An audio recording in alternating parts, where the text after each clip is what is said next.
તો આજે આપણે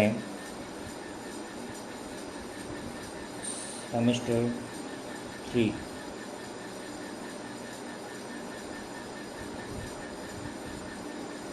પેપર 301 યુનિટ 1 માં થર્મોડાયનેમિક્સ અને ઉષ્મા ગતિશાસ્ત્ર અને થર્મોડાયનેમિક્સનો અભ્યાસ કરશો. થર્મોડાયનેમિક્સ વિશે તમે બેઝિક જાણો છો અને આગળ તમે 11-12 ધોરણની અંદર ભણેલા પણ છો. અહીં થોડીક વધારે માહિતી અને થોડાક વધારે વિષયો વિશે આપણે અભ્યાસ કરીશું. તો સૌપ્રથમ તમે થર્મોડાયનેમિક્સના અમુક વિધેયો જેવા કે તાપમાન, દબાણ, કદ, આંતરિક ઉર્જા, એન્ટ્રોપી વગેરે જેવાનો અભ્યાસ તમે કરેલો છે. હવે આપણે આગળ એક નવા થર્મોડાયનેમિક્સના વિધેય જેને એન્થાલ્પી કહે છે તેનો અભ્યાસ કરશું. તો એન્થાલ્પી એ તંત્ર માટેનું મહત્ત્વનું થર્મોડાયનેમિક વિધેય છે અને જેને એચ વડે દર્શાવવામાં આવે છે. તો એન્થાલ્પીને આપણે એચ વડે દર્શાવીએ છીએ, જેનું સમીકરણ છે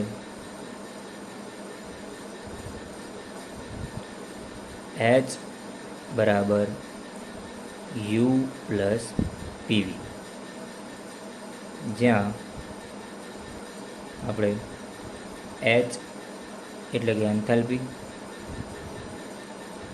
યુ આંતરિક ઉર્જા, પી એ દબાણ અને વી એ કદ દર્શાવે છે. તો એન્થાલ્પીનો અથવા એન્થાલ્પીમાં થતા સૂક્ષ્મ ફેરફારો સમજવા માટે, ધારો કે કોઈ પણ પ્રક્રિયા એક અવસ્થામાંથી બીજી અવસ્થામાં થતી હોય તો એ વખતે એન્થાલ્પીમાં શું ચેન્જીસ થાય છે, શું ફેરફાર થાય છે એ સમજવા માટે આપણે એના અંદર થતા સૂક્ષ્મ ફેરફારો સમજવા જોઈએ. જેના માટે સૌપ્રથમ આપણે એને વિકલ સમીકરણ સ્વરૂપે દર્શાવશું. આથી જે સમીકરણ 1 આપ્યું છે જેનું આપણે સૂક્ષ્મ સ્વરૂપમાં વિકલન કરીએ છીએ. આથી એચ બરાબર ડીએચ, યુનું વિકલન ડીયુ થશે અને પીવીનું વિકલન P into DV plus V into DP થશે. માટે જ્યાં ડીયુ પ્લસ પી ડીવી એ ડીક્યુ દર્શાવે છે. આથી ડીએચ એટલે કે એન્થાલ્પીમાં તો ફેરફાર બરાબર ડીક્યુ પ્લસ વી ડીપી થાય છે.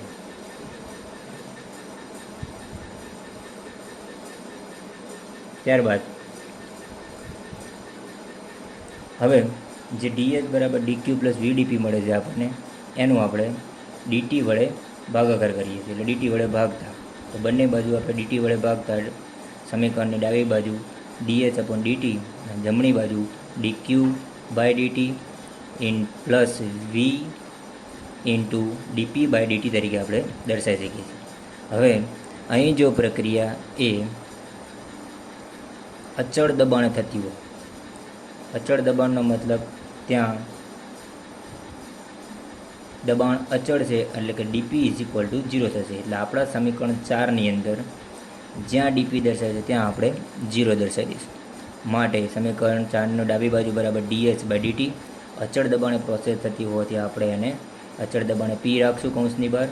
ત્યારબાદ ડીક્યુ બાય ડીટી અચળ દબાણે પી, જે જમણી બાજુ દર્શાવે છે આ રેખી. ઓકે, ડીપી બરાબર 0 હોવાથી આ આખું ટર્મ્સ 0 થઈ જશે. તો આપણને મળશે DH by DT is equal to DQ by DT બરાબર સીપી. અહીંયા જે સીપી દર્શાવે છે અચળ દબાણે વિશિષ્ટ ઉષ્મા, જેનો અભ્યાસ તમે 11-12માં પણ ગણેલો છે. ઓકે, હવે અચળ દબાણ, આપણે આ સમીકરણ 5 ઉપરથી કહી શકીએ કે અચળ દબાણે વિશિષ્ટ ઉષ્માની વ્યાખ્યા એચ પરથી મેળવી શકાય છે, કેમ કે આપણે એન્થાલ્પીમાં થતો ફેરફાર બરાબર સીપી મળે છે, જે વિશિષ્ટ ઉષ્મા દર્શાવે છે. તો આ થયો તેનો પહેલો ગુણધર્મ. હવે ફરું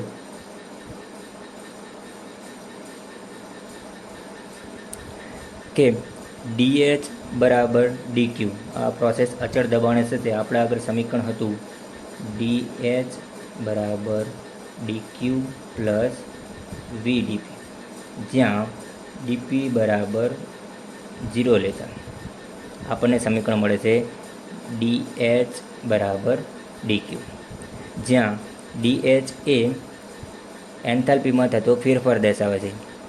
એટલે આપણે એને લખી શકીએ HF માઇનસ HI. HF એ અંતિમ એટલે કે ફાઇનલ એન્થાલ્પી છે, અને HI એટલે કે ઇનિશિયલ એન્થાલ્પી, પ્રારંભિક એન્થાલ્પી બતાવે. એટલે અંતિમ એન્થાલ્પી માઇનસ પ્રારંભિક એન્થાલ્પી, એટલે એન્થાલ્પીમાં થતો ફેરફાર દર્શાવે છે, જેને આપણે Q ઉષ્મા તરીકે દર્શાવી શકીએ છીએ, જ્યાં HI અને HF અનુક્રમે પ્રારંભિક અને અંતિમ સમતોલિત સ્થિતિ માટેની એન્થાલ્પી દર્શાવે છે. હવે એનું આપણે સંકલન કરતાં, સમીકરણનું સંકલન દર્શાવતા આપણે જોઈએ છીએ કે સંકલન દર્શાવ્યું છે અહીંયા HI થી HF, એટલે કે પ્રારંભિક એન્થાલ્પીથી અંતિમ એન્થાલ્પી સુધીમાં થતો ફેરફાર દર્શાવે છે, જેને આપણે DQ તરીકે લઈએ છીએ. તો DQ બરાબર આપણે દર્શાવીએ તો CP/DT થશે. કેમ કે DQ/DT અચળ દબાણે DQ/DT is equal two CP વિશિષ્ટ ઉષ્મા થાય છે, માટે DQને કરતાં CP/DT થાય છે, એટલે આપણે DQની જગ્યાએ લખી શકીએ છીએ CP/DT. આથી સમીકરણનો ડાબી બાજુનો ભાગ જોઈએ તો એન્થાલ્પીમાં થતો ફેરફાર ઇન્ટિગ્રેશનની કિંમત મૂકતા HF માઇનસ HI થશે, અને જમણી બાજુનો ભાગ integration I to F CP/DT મળે છે. આમ આપણે એક નવો નિયમ મળશે, જેને સમદાબી પ્રક્રિયામાં એન્થાલ્પીનો ફેરફાર તેના શોષાયેલી ઉષ્મા બરાબર થાય છે, તે આ વિધેયનો બીજો ગુણધર્મ છે. મતલબ કે આપણે અહીંયા કહી શકીએ છીએ કે અહીંયા આપણને એક બીજો ગુણધર્મ મળે છે, કે જેમાં જો પ્રક્રિયા અચળ દબાણે થતી હોય તો એન્થાલ્પીમાં થતો ફેરફાર તેને શોષાયેલી ઉષ્મા બરાબર, એ જે ફેરફાર છે આ ઉષ્મા, શોષાયેલી ઉષ્મા બરાબર થાય છે, એનો આપણે બીજો ગુણધર્મ મળે છે. અને સમદાબી ફેરફાર એ રસાયણ વિજ્ઞાન તેમજ એન્જિનિયરિંગમાં પણ ખૂબ જ અગત્યનો હોવાથી એન્થાલ્પી આ શાખાઓ માટે ખૂબ મહત્ત્વ દર્શાવે છે. ત્યારબાદ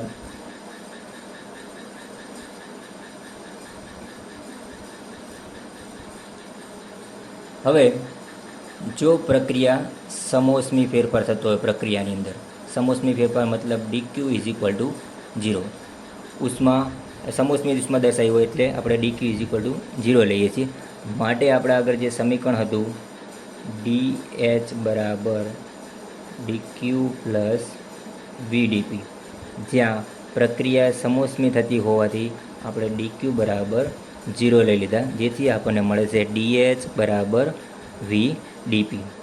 હવે એની અંદર એન્થાલ્પીમાં થતો ફેરફાર દર્શાવવા માટે આપણે એનું ઇન્ટિગ્રેશન દર્શાવશું, ઇન્ટિગ્રેશન HI to HF. માટે જમણી બાજુ પણ I to F એટલે કે પ્રારંભિક સ્થિતિથી અંતિમ સ્થિતિ સુધીનું આપણે ઇન્ટિગ્રેશન લેશું, એ પણ V ઇન્ટુ DP થશે.